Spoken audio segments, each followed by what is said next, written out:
एक ऐसी इन्वेस्टमेंट जो आपको साल का 30-40% बना के दे सकती है। और अगर मैं बोलूँ, सिर्फ एक टाइम का इन्वेस्टमेंट आपको हर साल का 40% तक सेव करा सकता है। सो ना कि कोई आपको मतलब इसमें आपको कुछ काम भी नहीं करना, लाइक आपको लैपटॉप के सामने नहीं बैठना, आपको कोई चार्ट्स को नहीं करना, ना कोई एमएलएम स्कीम है। और एक्चुअली आपको कुछ करना ही नहीं है इसमें, it's a one time investment. और पार्ट्स में भी इन्वेस्ट कर सकते हो, but it's like an asset. So मैं सीधा पॉइंट पे आता हूँ। I am talking about solar panels. Like why you are not, अगर आपके पास है तो बहुत अच्छी बात है, लेकिन अगर आपके पास नहीं है तो आप मिस आउट कर रहे हो। और ये इन्वेस्टमेंट से आपका और गवर्नमेंट का दोनों का फायदा हो सकता है। आपका फायदा कैसे होता है, पहले मैं इस पे आता हूँ। लाइक फर्स्ट ऑफ ऑल तो जैसे जो मेरा ब्रेकआउट है वो 2,60,000 का मेरे को पड़ा। 80,000 सब्सिडी है गवर्नमेंट से, 180 का मेरे को नेट पड़ा। तो इसका जो मतलब मेरा मंथली एवरेज बिल है वो 4,000 करीब है। तो मेरा एवरेज मतलब बिल अब नेगेटिव आ रहा है या जीरो आ रहा है ऑलमोस्ट। सो अगर आप इसको साल का कैलकुलेट करो तो इट्स अराउंड 50,000। मेरा इन्वेस्टमेंट क्या है, 180। और ये एक बार का नहीं है, लगाया तो मैंने अभी है। मैं एवरेज कैलकुलेट करके बता रहा हूँ कि ये 20-25 साल तक की तुम्हारी इन्वेस्टमेंट है। अगर 50,000 एक साल का मानो, 10 साल का 5 लाख, 20 साल का 10 लाख, इन्वेस्टमेंट कितना, 180। और हर महीने की बिल की झंझट से फ्री। और तुम्हें क्या गवर्नमेंट इस चीज के फ्री में पैसे बांट रही है? नहीं। गवर्नमेंट तुम्हें इस इनिशिएटिव में पार्ट लेने के लिए प्रमोट कर रही है और सब्सिडी इसलिए दे रही है क्योंकि एक लोड ऑफ कैपेसिटी होती है गवर्नमेंट की। और जो अपनी लिमिट, एक लिमिट होती है हर चीज की, तो उस लिमिट पर है, ये लिमिट क्रॉस कर चुकी है क्योंकि पॉपुलेशन इंक्रीज हो रही है।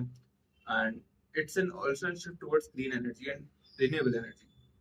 सो अगर आप इसमें पार्टिसिपेट करते हो तो इसमें आपका फायदा है, गवर्नमेंट का फायदा है, और you are contributing from your side towards the country. समझ रहे हो? और एक स्क्रिप्ट में देखता हूँ, मैं और भी लिख रहा था मैंने। हाँ, अगर आपको ईएमआई ऑप्शंस कराने हैं तो इट्स अराउंड 2150 और 2500, मतलब आपके अकॉर्डिंग है। मेरा 180 इन्वेस्टमेंट जो था वो 5 किलोवाट पर है। अगर आपको 3 किलोवाट का लगाना है, आपको 6 का लगाना है, 10 का लगाना है, 15 का लगाना है, it's all up to you and your consumption. इसके लिए एक बार आप अपनी लोकल में कोई सोलर का वो क्या बोलते हैं, इसमें कोई काम करता हो आपके सोलर पैनल्स लगाने का, उनसे कांटेक्ट कर सकते हो। और आपके मंथली एवरेज बिल के अकॉर्डिंग आप कर सकते हो। लाइक आपको 4, 5 या 6 हज़ार के लगभग है तो 5 किलोवाट इज सफिशियंट। हॉस्टल वोस्टल है तो 10-15 किलोवाट, या फिर बड़ा कुछ आपका है घर वर तो 10-15 किलोवाट जा सकते हैं आप। It's all depend on consumption. और रही बात कि ईवी सेक्टर भी बढ़ रहा है तो आपका वहाँ पर भी कवर हो जाएगा ये चीज़। सो ईएमआई ऑप्शंस भी सबके लिए अलग अलग रहेंगे, लेकिन मोस्टली केसेस में जितना मैंने देखा है, ईएमआई जो है मंथली बिल एवरेज से कम बैठ रही है उनकी। लाइक 5 किलोवाट की ईएमआई बैठ रही है 2150 से 2,500 के, मतलब 2,000 से 2,500 के लगभग बीच बैठ रही है, और उनका बिल आ रहा था 4,000 रुपये। अब उनका मंथली ईएमआई देनी पड़ रही है और bill is almost zero. Plus उनको मतलब जो 80,000 सब्सिडी मिली वो तो सीधा कट ही गए उनके। तो ये ऐसे इन्वेस्टमेंट है जो आपको रिटर्न बना के देगा। तो what you are waiting for, मतलब अगर आपके पास है, मैं ऐसा नहीं बोल रहा ना आपको फुट सोर्स कर रहा, लेकिन मैंने ये मतलब इसका फायदा उठाया तो मैंने सोचा आप लोगों को भी बता दूं कि आप भी मिस आउट ना करो इस चीज़ के लिए। और अगर आप राजस्थान में हो तो मैंने जिनसे सोलर लगवाया, आप कमेंट करके डिटेल्स लिख सकते हो, मैं आपको उनके नंबर सेंड कर दूंगा। और या फिर आपका कोई पर्सनल हो तो ऐसा कोई इशू नहीं, आप उनसे भी लगवा सकते हो। बट सब्सक्राइब करो और ऐसी इन्फॉर्मेशन के लिए फॉलो करो।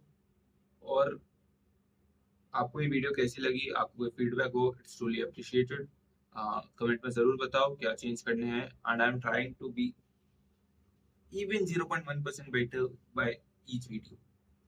So thank you for watching and subscribe.